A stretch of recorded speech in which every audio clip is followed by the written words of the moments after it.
Hello and welcome to another video from oorail. This is one of our Workshop Wednesday videos, and today we're taking a look at a Hornby 8F from about 2005 and 2006. This locomotive is loco driven, it's weathered and it runs quite well, and it has a couple of minor issues though. It's got a few plastic details that have a tendency to come off. One of them are these doors here at the back. You can see they're a little loose. But the main problem are these little plastic windows here that are sticking out. And basically, you have two problems. Usually, something will just gently touch up against them, and it can bend them back. The sort of joints are up here and down here, and they're quite fragile. As you can see, this one has broken off. So there's quite a few Hornby locos that have this style of kind of really very nice detailing, but it's not always practical in terms of it. These locos do get knocked around. I've had this one now for about 9 years, and you can see there it's taken a bit of a knock. So what we're going to do is basically just show you how to repair this. So if I move the camera around, or logo around, you can see here the plastic is a slight different color. In fact, if I zoom it in, it might help it a little bit better.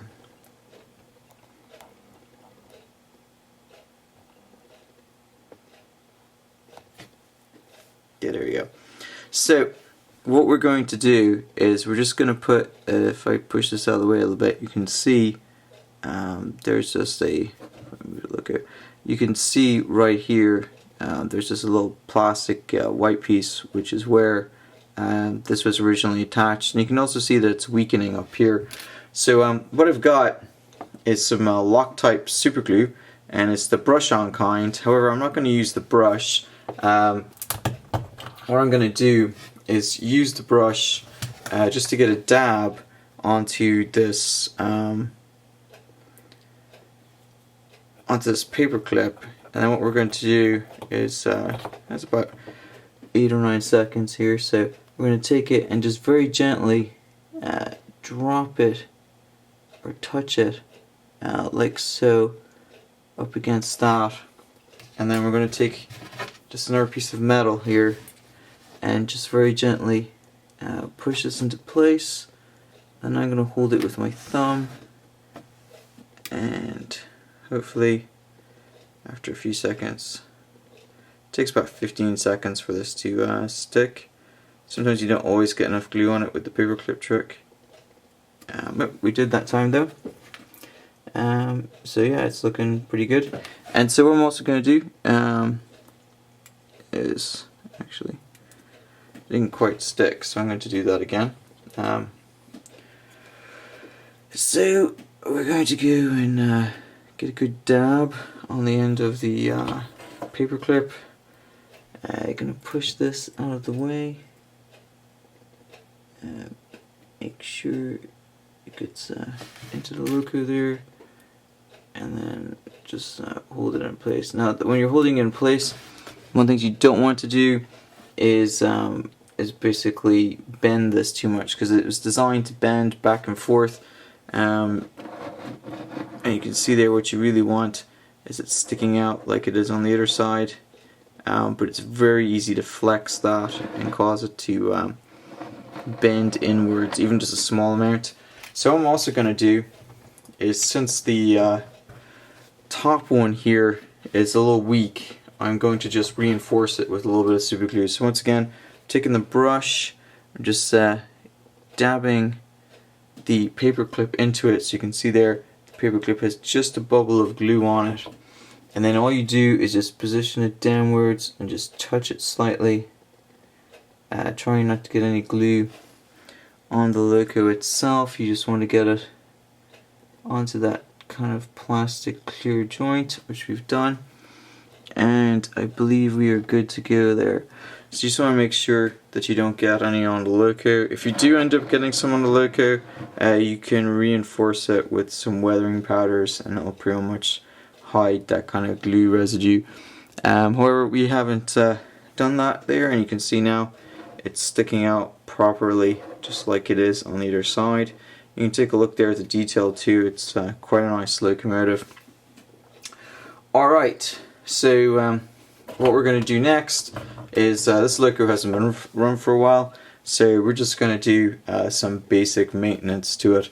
And it's nothing crazy. We're going to use our usual liquid bearings.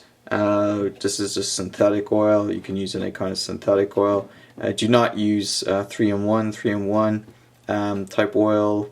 Basically will break down your plastic. So the synthetic oil is plastic safe, and it can be used for model trains. Alright, so we're going to go and show you next how to apply and where to apply that particular lubricant to the loco, and then we'll show you it running on the test track. Okay, so for this you need some liquid bearings, synthetic oil, something clean to put the synthetic oil in. I'm using a bottle cap. This is from some soda pop or beer or something, and it's been washed out. I'm also taking a brand new paper clip, since we discarded the one that had the glue on it. So it's quite simple. I usually suggest that maybe you do a couple of these at a time so that you don't waste oil too much. But typically what I do is just simply squirt about 2 or 3 drops of oil into the cap like so. Now on this particular locomotive, you can see we've used 2 pieces of foam basically to raise it up off the ground and to make sure that we don't actually re-break the plastic windows that we've just repaired. For this, it's actually quite easy to repair. As down in here you can see there's the actual mechanism that we want to lubricate. So we're going to go and hold the paperclip in the oil like so, and just drop it on the first 2 cogs, and then we're going to do it again, and then drop it on the next 2 parts of the cog, and then we're going to do it again. And some people might say this is a little bit too much lubrication. However, this loco has not been run for a while, so we want to make sure that it is okay. Now you can also move the wheels slightly. You can see there the wheels move up and down. So if you push down on it, it'll give you access to the bottom part of the axle. So you're just going to take the paper clip like so and get it against that little part of the axle that's on the inside. You're not looking to get it on the wheel. You're just simply looking to get a little dab of it on the axle, on the middle axle on the inside there. And the reason for this is purely you want to go and make sure that axle is lubricated. So we're going to do the same thing on the front bogie here. Just make sure. And you may find that if it's been storage for a while, or your house is a little dusty, or you have pets, you may find the odd strand of pet hair. It's good to remove that here as well. You can also put a small dab of oil actually on the connecting rods themselves. Typically anything that's in and around a moving part will benefit from some small amount of lubrication.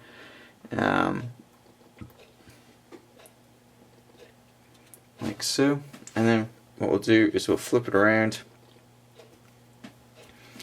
and take care of the other side in the same way. Get that one. We'll get that one there, and that one like so. And it looks like there's 2 in the front here. 1 and 2. Alright, so basically I got this, and this here. So now I also have to do the axle on this side. So it was over this side and facing down. So we want to flip it over so we can get these bottom axles on the other side. Also by doing this, the oil is going to slowly drain from the top to the bottom as well. and it allows us to kind of inspect the loco as well. While you're doing this, it's always a good time to check to make sure that the wheels are reasonably clean. If you suspect that they're not reasonably clean, you can always just give them a quick run over with some rubbing alcohol.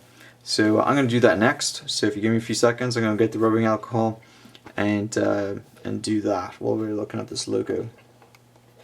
Okay, so what I've done is I've just taken a water bottle and basically cut it like so, and I'm going to shake and then pour in the rubbing alcohol. This has a safety seal because usually it's used for medical purposes. So you want to get sure that's off. This is 91%, and so basically just going to pour it in here.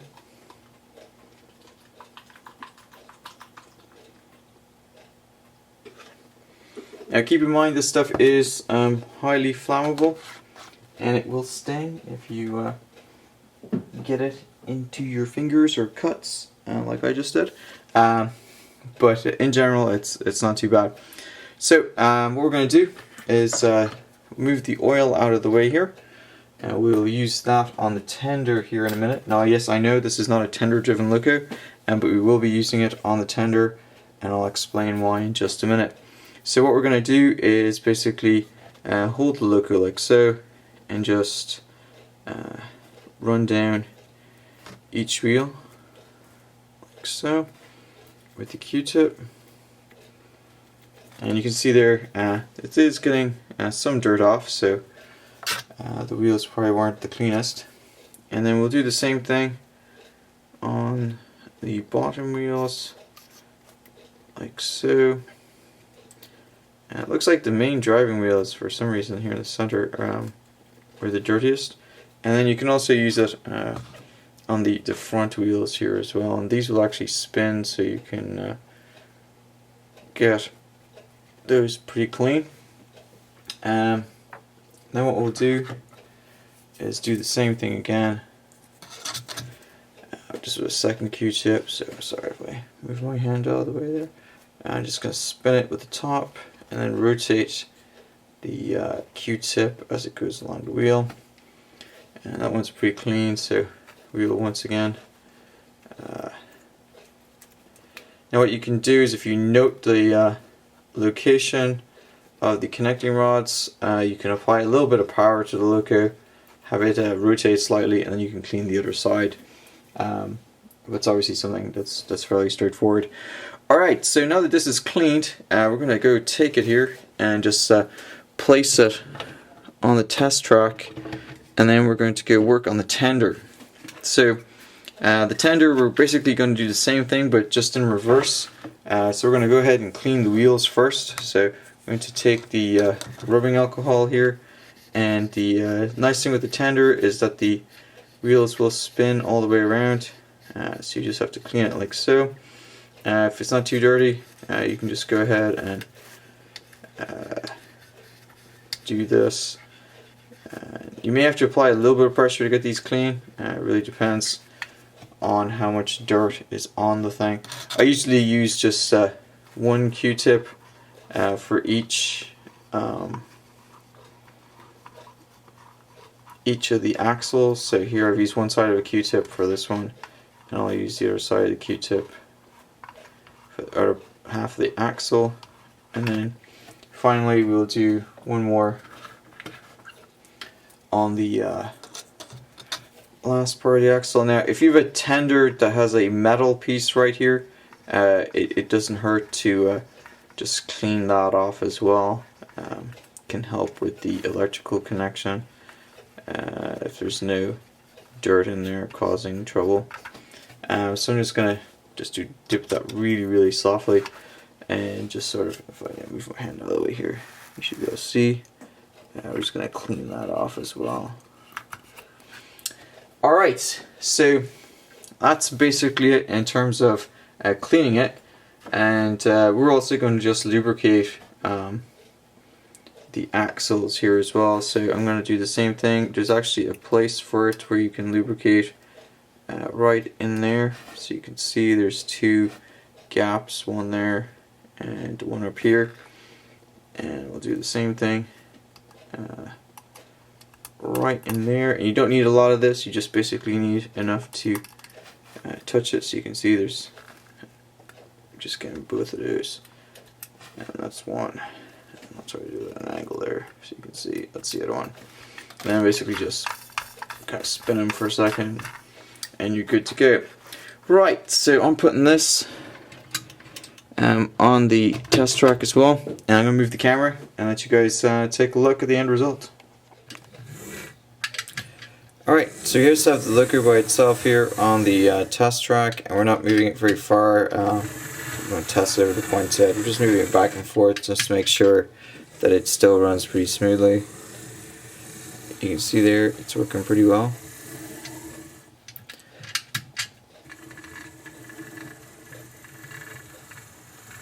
After a few minutes, if you find it still sounds a little rough, you can re-lubricate it some more. It really depends on how long the mechanism has been unused, and sometimes you're probably better off running it back in as well. Sometimes these locos will take a while to re-embed, but this one's looking pretty good. It's doing well at slow speeds. You can see there. It's working pretty well. Alright, this is a quite nice model too. So what we're going to do next is put the tender back on it, and hopefully that works, and we'll go from there. Okay, so now we have a new problem. I've put the tender on, but it's not moving. It's not going any direction at all. So if I leave it at 50% power and just lift the tender off here, you can see that it is working fine. Okay, so it appears to be that connection between the tender and the loco that's causing a problem. So we're going to go take a quick look at that, and then we'll try it out again. Okay, so what we've done is in the little connection there's a flathead screwdriver or flathead screw that just simply needed to be tightened. We turned it about 2-3 rotations, and now the loco works just fine. So when the tender was on there, basically was just pulling down on it enough that it was no longer making connection. Alright, so there you have it. That is the 8F. So that's it for today's Workshop Wednesday. I hope you guys enjoyed the video, and until next time.